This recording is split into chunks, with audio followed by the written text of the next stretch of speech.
Trent, let's just start off talking about that, because you know, when a quarterback, you're giving up a high draft pick for a veteran quarterback, looked upon as a savior to come to town and turn the football team into winners. Take me back to what that was like, and the pressure that was on you when Dick Vermeil said that that's my guy and made that trade with the Rams. Well, first off, I want to know, Bill, did you get a word in edgewise when you guys were doing the radio show together? No. Did Tim let you get into that? No. The other guy, cowboy hat, he thinks he's a cowboy. So from a trade standpoint, if everybody remembers, you know, you feel that pressure, right? You come in and you know, there was a lot of attention with Dick Vermeil coming in as head coach, and the expectations. Priest Holmes was signed at the same time that I was traded for, but Priest was really coming in to be a third down back. We were thinking that Tony Richardson was going to be the tailback and Priest would be the third down back. You know, so we didn't know what the offense was going to evolve into. There were high expectations because of what was transpiring in St. Louis and what we're able to do in '99, 2000, 2001, and what St. Louis was doing with the greatest show on turf. And so there were high expectations. Certain guys that were on the air in the Kansas City area didn't make that first year really enjoyable. The expectation was really high, and we didn't quite live up to that. I didn't quite live up to that hype. But we were able to get things going. We had some really good years, put up some big numbers, scored a lot of points, and it was a lot of fun. But yeah, it's when you get traded for a pick as high. You know, my experience with the draft, I was an 8th round pick. No more 8th round picks. They don't exist. It stops at 7. He was the last. So it's an 8th round pick, and then all of a sudden traded for a 1st round pick or swapped of a 1st round pick to come into Kansas City. You know, when my wife Julie and I came in, you know, there was no draft pick at that point in time because I was the draft pick on the trade. So there was a lot of expectations and just crazy how the career went and came to Kansas City. And you guys were talking about living in Kansas City, staying in Kansas City. Pro athletes that come here want to stay here. This is where we've raised all of our kids, and we love Kansas City, and that's why we stayed. So. I'll tell you, all you need to know about Trent Green as a person. He used to come on the radio, well, he still do, on Monday nights, Monday evening quarterback, and he would come on and we would call in, or he would call us and say he's supposed to call at 5 o'clock, right on time every single time. And more than one time, he would be at Ronald McDonald House or down at the hospital visiting kids and stuff like that. And he didn't want to talk about it, he didn't want to do those things, but he was like, I'm supposed to be on the radio, he'll be on the radio, we'll still be down there visiting kids and doing all that stuff, and you still do your golf tournament, raise money and everything. So that's the kind of stuff we love as well about Kansas City. These guys want to stay here and help the community as well. So we were joking about no more 8th round picks. Trent was the 222nd pick of the draft. There were 2 guys picked after you. I don't know their names, and no one needs to know because they never played. But there was a quarterback pick about 3 picks before you named Elvis Grbac. Yes, there was. You know, Elvis Grbac. They were picked just like this, and they both played for a long time in the National Football League. And you may understand that Trent was picked in the 8th round, and he came to the Chiefs 8 years later. It wasn't easy to do that. So there's thousands of kids out there tonight worried about Thursday, Friday, and Saturday. And whether you get picked or not, you can still find a path to National Football. You mentioned Priest Holmes didn't get picked. Played for a long time. He's in the Chiefs Ring of Honor.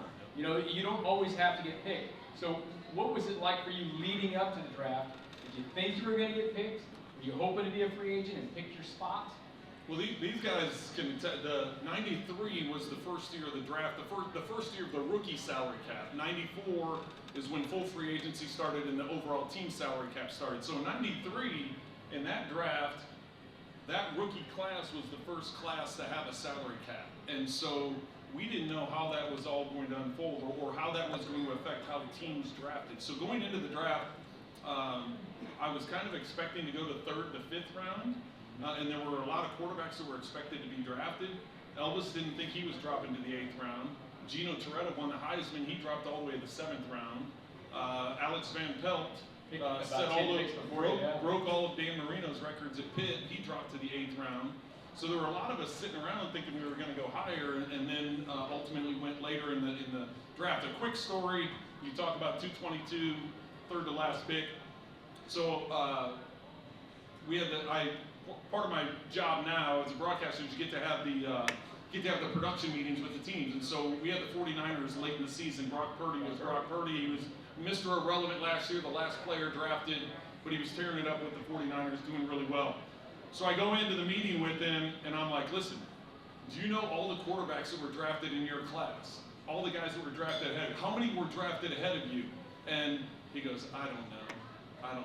And I was like, well, you're a lot better person than I am, because I can tell you all 7 people that were drafted ahead of me. I can tell you how long they lasted in the league. I can tell you what their stats were. I can, so we had a good joke about it, because he's like, man, I'm just trying to get my feet in the league. And I was like, no, you're going to know the names of all those people that were picked ahead of you. But yeah, it was a good run. But no, there's no more 8 rounds. No more 8 rounds.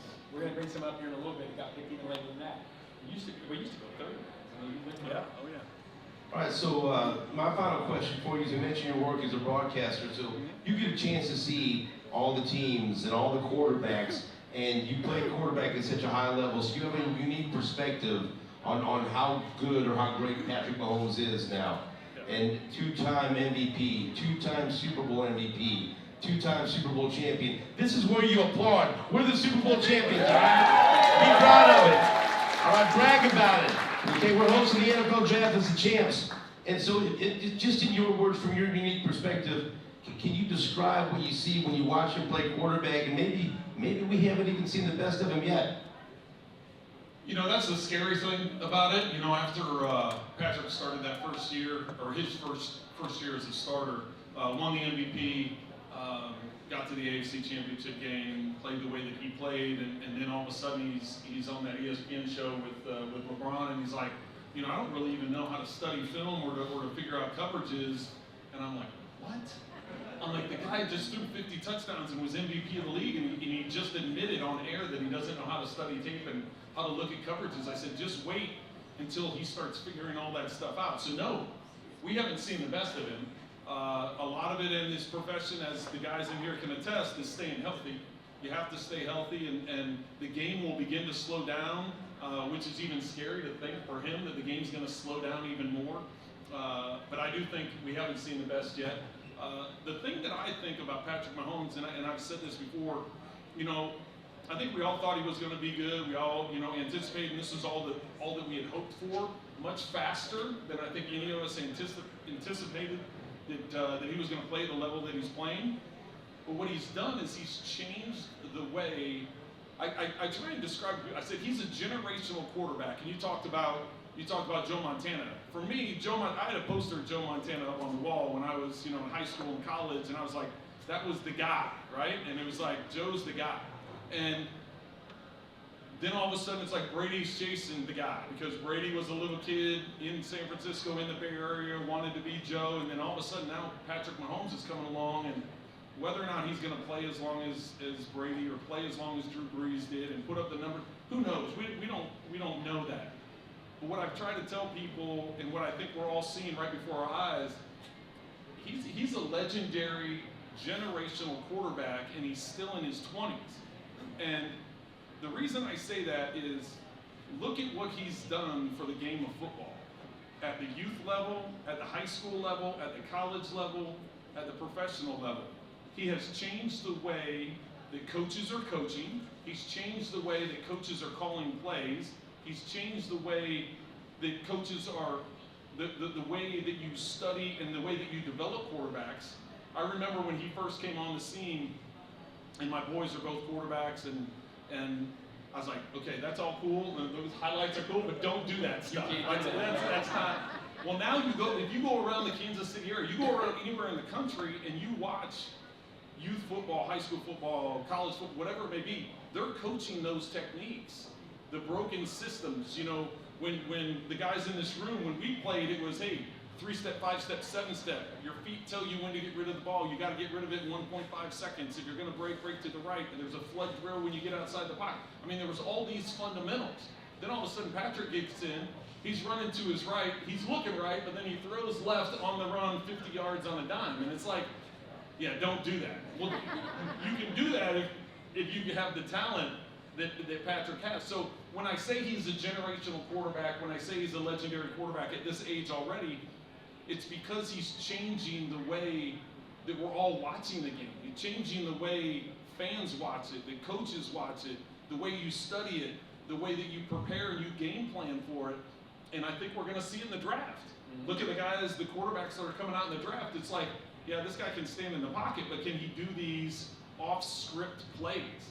And so that's why I think Patrick not only has put up the numbers and the MVPs and the Super Bowls and the things that he's done, he has changed the game, and he's changed it for the better.